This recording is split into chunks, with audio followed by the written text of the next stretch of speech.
Hi kids! This is Teacher MJ. Today, we will learn about the sound and the things that begin with the sound of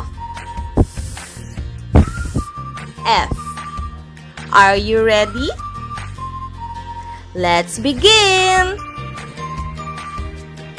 This is Francie Fish.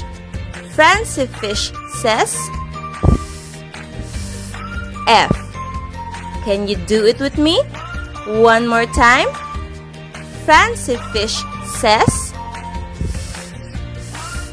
F. Good job! Next, let's identify the things that begin with the sound of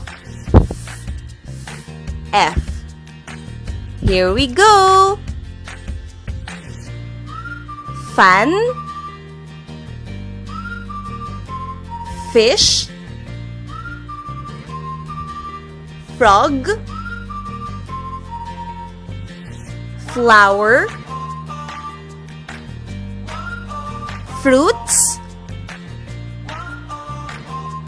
fire, flute, and fence.